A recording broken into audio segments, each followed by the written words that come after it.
Guys, আসসালামু আলাইকুম।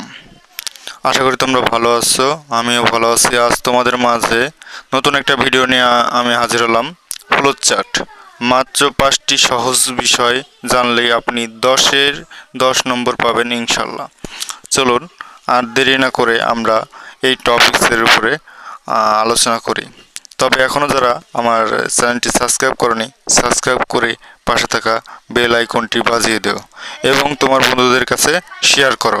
চলো আর দেরি না করে দেখি। প্রথম স্টেপটা আছে, দেখো step 1, at first give a title.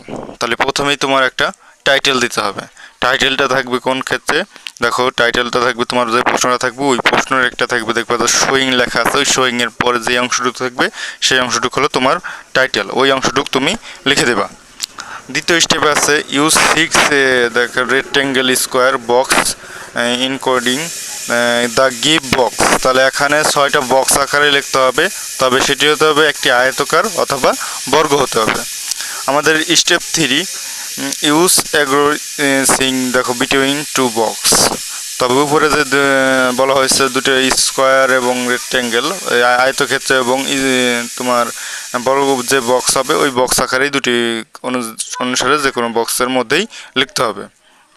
ওই দুটির যে কোনো একটা প্রশ্নে তোমার যেভাবে বক্স থাকবে ওই অনুযায়ী তোমরা দিয়ে দেবা। Step 4, use numbering letters serially in LS box. তাহলে এখানে তোমার অবশ্যই নাম্বারিংটা ঠিক রাখতে হবে। প্রথম যে বক্সটা সেটা 1, দ্বিতীয় বক্সে 2, তৃতীয় বক্সে 3, তারপর 4, 5, 6, 6টা বক্সে তোমরা নাম্বারিংটা ঠিকভাবে দিয়ে দিবা।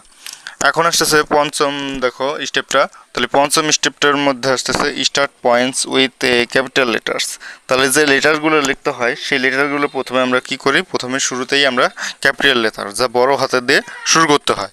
তাহলে এখানে আমাদের প্রথম কি করতে হবে, একটা টাইটেল দিতে হবে। দ্বিতীয়তে আমাদের যে 6টা বক্স নেব ওটা হতে হবে একটি আয়তকার অথবা কি বর্গ হতে হবে।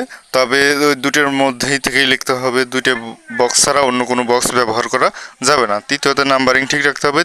চতুর্থ দেখো আমাদের পঞ্চমে কি করতে হবে, ও সবগুলোই বড় হাতের হতে হবে।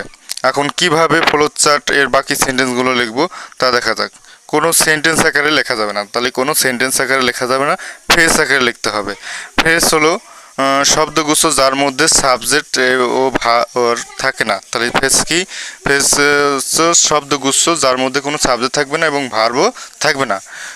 প্যাসেজ এর মধ্যে সেন্টেন্স আকারে থাকে। তাহলে প্যাসেজটা কি সেন্টেন্স আকারে থাকে, প্যাসেজে যেগুলো থাকে সেগুলো কিভাবে ফ্রেজ আকারে বানিয়ে লিখতে হবে সেটা তোমরা এখন আমি তোমাদের দেখাবো।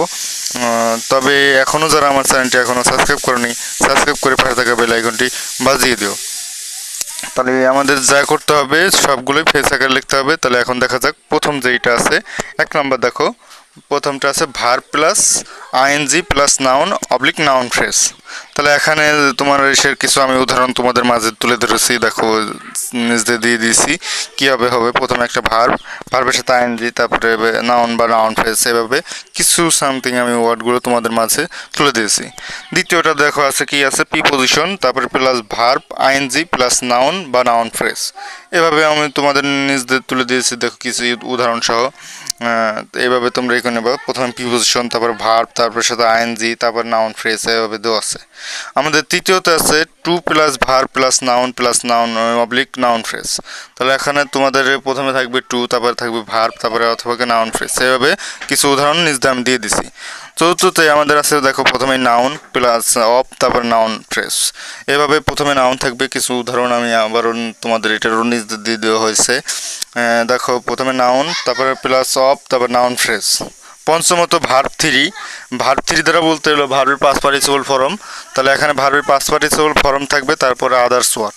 তাহলে এখানে আদার্স ওয়ার্ডগুলো তোমরা ই করবে। দেখো এখানে প্রথমে যেরকম দিচ্ছে ব্রন ইন 1929, তাহলে এভাবে দেখো কিছু ওয়ার্ড এভাবে দেওয়া হয়েছে। প্রত্যেকটা রিসেরে আমি 5টা যে রুলস দিয়েছি, এখানে 5টা রুলসের প্রত্যেকটা কিছু কিছু উদাহরণ তোমাদের মাঝে এরকম তুলে দিয়েছি। তোমরা এভাবেই করবা। তবে তোমরা মনে রাখবা যে প্রশ্নে যেভাবে দেওয়া আছে তোমরা সেটাই সে অনুযায়ী করবে। তবে তোমার যেভাবে 5টা রুলস অনুযায়ী করবা, সেই 5টা বক্সের মধ্যে যে দেওয়া থাকবে সেই আকৃতি তোমাকে করে নিতে হবে। তাহলে অবশ্যই তুমি প্রথম বক্সে যেই আকারে থাকবে সেই বক্স আকারেই তোমাকে করতে হবে। যদি বক্সে ব্যতীত করো তাহলে তোমার অবশ্যই এটা হবে না। আর সবসময় মনে রাখতে হবে তোমার বক্সটার মধ্যে কোনো সেন্টেন্স বানানো যাবে না। সেন্টেন্সের আকারে বানালে তোমার এই মার্কটা কাটা যাবে। ফুল স্টপ বা ইন্টারোগেটিভ চিহ্ন, এক্সক্লেমেটিভ চিহ্ন, এই চিহ্নগুলো তোমরা অবশ্যই ব্যবহার করবে না। সবগুলোই ফ্রেজ আকারে লেখার চেষ্টা করবা। ফ্রেজ এভাবে লিখলে অবশ্যই তোমরা 10-এর মধ্যে 10, যারা ফার্স্ট ইয়ারে আছো 10-এর মধ্যে 10, আর সেকেন্ড ইয়ার বর্তমান অনুযায়ী দেখো 5 আছে। তাই তোমরা এই নাম্বার সম্পূর্ণ পাবে, 100% তোমরা অবশ্যই এই নাম্বার পাবে।